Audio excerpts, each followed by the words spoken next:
But I can be frank. I know the plan put forward only 10 days ago has caused a little turbulence. I get it. We are listening and have listened. And now I want to focus on delivering the major parts of our growth package. Because with energy bills skyrocketing, a painful COVID aftermath, war on our continent, a 70-year high tax burden, slowing global growth rates, and glacially slow infrastructure delivery, we couldn't simply do nothing. We can't sit idly by. What Britain needs more than ever is economic growth, and the government wholly committed to economic growth. That is why we will forge a new economic deal for Britain, backed by an ironclad commitment to fiscal discipline. More businesses.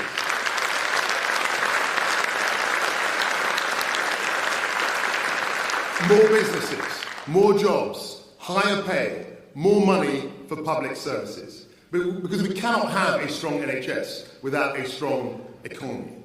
We can't have good schools without a strong economy. We cannot fund our armed forces without a strong economy. So growing our economy should be our central and guiding mission. With this plan, we are aiming for 2.5% annual trend growth. We've done it before, and we can do it again. And even in the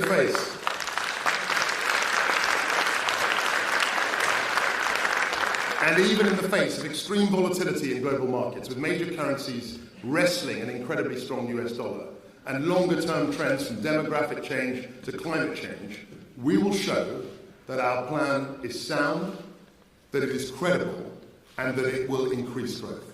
That is our pledge to the people of this country.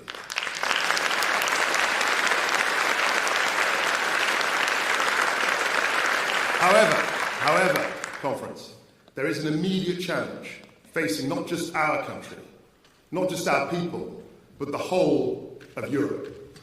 The high cost of energy driven by Putin's barbaric invasion of Ukraine. Cast your mind back just 4 weeks ago. We had dire warnings of extreme energy prices to come. Corner shops to heavy industry predicted unprecedented disruption. Business groups feared mass unemployment. Entire livelihoods were on the line.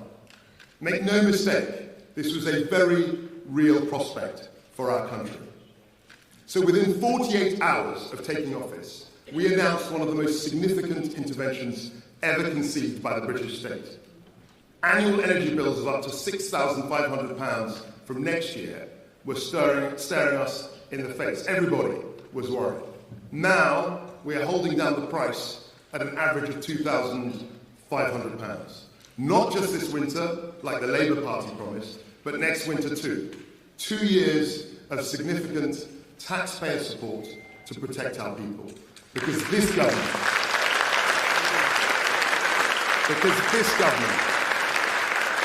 will always be on the side of those who need help the most.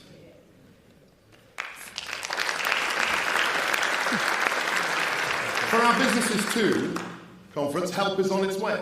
A local pub could save £3,100 a month, cutting their bills by 40%. And we've also frozen alcohol duty. Make no mistake, this is a monumental support package to protect millions of families and businesses from devastating price hikes unleashed by Vladimir Putin. There is no doubt that this is a substantial intervention. But we had no choice. Doing something was simply not an option. We couldn't just cross our fingers and hope for the best. The price of inaction would have been far greater than the cost of the scheme. We will deal with the short-term shocks caused by Putin, but we must also go for growth to ensure we are much more self-sufficient. We will tackle the mistakes of the past to ensure the UK can never again be blackmailed by people such as Putin and his like.